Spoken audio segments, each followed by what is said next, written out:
Pride and Prejudice by Jane Austen. Chapter 22.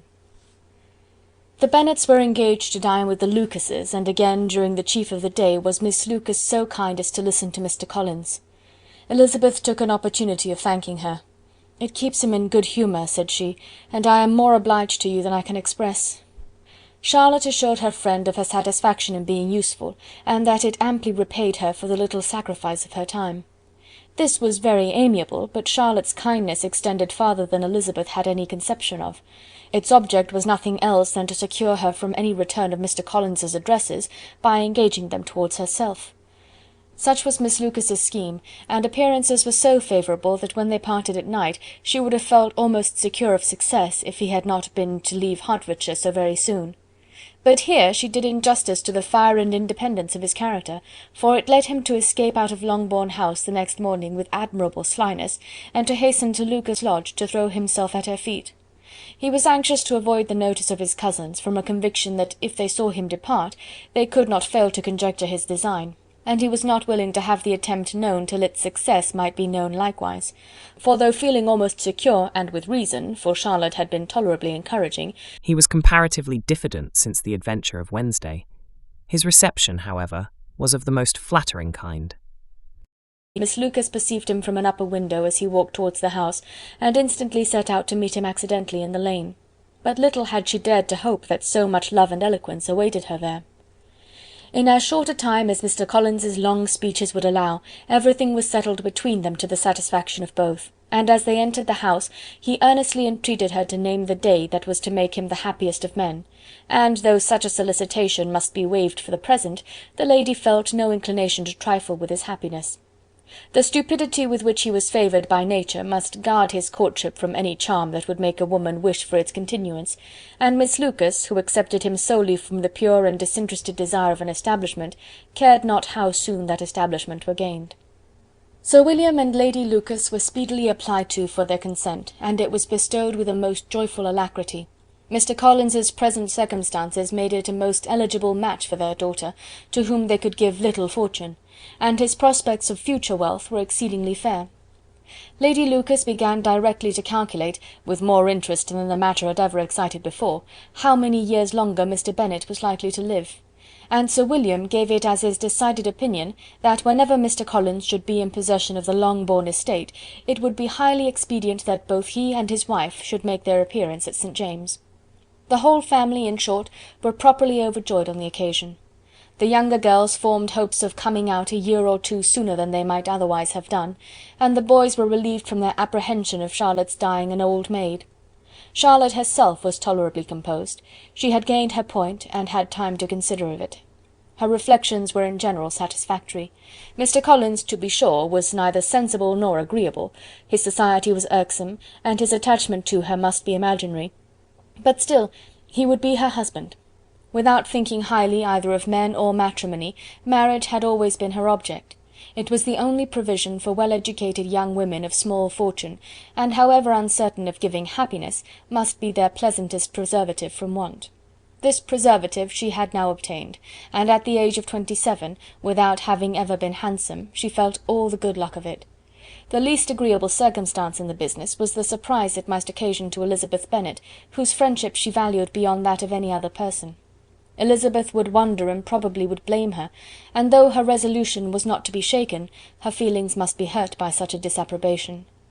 She resolved to give her the information herself, and therefore charged Mr. Collins, when he returned to Longbourn to dinner, to drop no hint of what had passed before any of the family.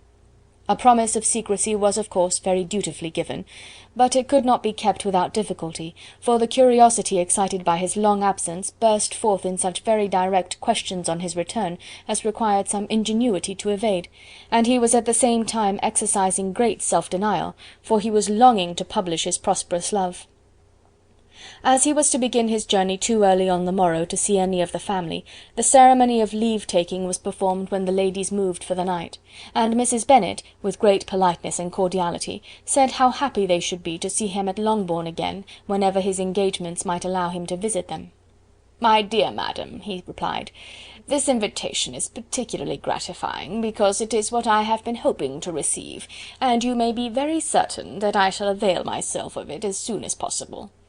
They were all astonished, and Mr. Bennet, who could by no means wish for so speedy a return, immediately said, "But is there not danger of Lady Catherine's disapprobation here, my good sir? You had better neglect your relations than run the risk of offending your patroness."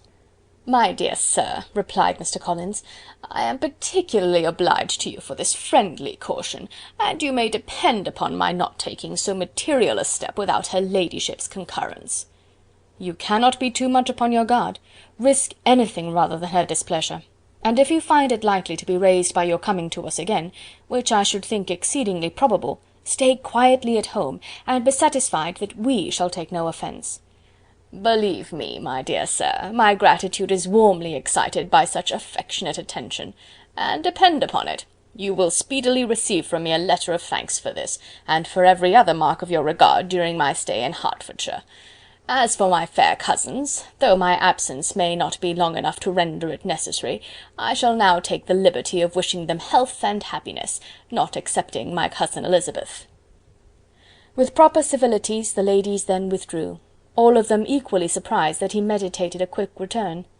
Mrs. Bennet wished to understand by it that he thought of paying his addresses to one of her younger girls, and Mary might have been prevailed on to accept him. She rated his abilities much higher than any of the others. There was a solidity in his reflections which often struck her, and though by no means so clever as herself, she thought that if encouraged to read and improve himself by such an example as hers, he might become a very agreeable companion. But on the following morning every hope of this kind was done away. Miss Lucas called soon after breakfast, and in a private conference with Elizabeth related the event of the day before. The possibility of Mr. Collins's fancying himself in love with her friend had once occurred to Elizabeth within the last day or two, but that Charlotte could encourage him seemed almost as far from possibility as she could encourage him herself, and her astonishment was consequently so great as to overcome at first the bounds of decorum, and she could not help crying out, "Engaged to Mr. Collins! My dear Charlotte, impossible!" The steady countenance which Miss Lucas had commanded in telling her story gave way to a momentary confusion here on receiving so direct a reproach, though, as it was no more than she expected, she soon regained her composure and calmly replied, "Why should you be surprised, my dear Eliza? Do you think it incredible that Mr. Collins should be able to procure any woman's good opinion, because he was not so happy as to succeed with you?" But Elizabeth had now recollected herself, and making a strong effort for it, was able to assure with tolerable firmness that the prospect of their relationship was highly grateful to her, and that she wished her all imaginable happiness. "I see what you are feeling," replied Charlotte. "You must be surprised, very much surprised, so lately as Mr. Collins was wishing to marry you. But when you have had time to think it over, I hope you will be satisfied with what I have done. I am not romantic, you know, I never was. I ask only a comfortable home, and considering Mr. Collins's character, connection, and situation in life, I am convinced that my chance of happiness with him is as fair as most people can boast on entering the marriage state." Elizabeth quietly answered, "Undoubtedly," and after an awkward pause they returned to the rest of the family. Charlotte did not stay much longer, and Elizabeth was then left to reflect on what she had heard. It was a long time before she became at all reconciled to the idea of so unsuitable a match. The strangeness of Mr. Collins's making 2 offers of marriage within 3 days was nothing in comparison of his being now accepted. She had always felt that Charlotte's opinion of matrimony was not exactly like her own, but she had not supposed it to be possible that, when called into action, she would have sacrificed every better feeling to worldly advantage. Charlotte, the wife of Mr. Collins, was a most humiliating picture, and to the pang of a friend disgracing herself and sunk in her esteem, was added the distressing conviction that it was impossible for that friend to be tolerably happy in the lot she had chosen. Chapter 22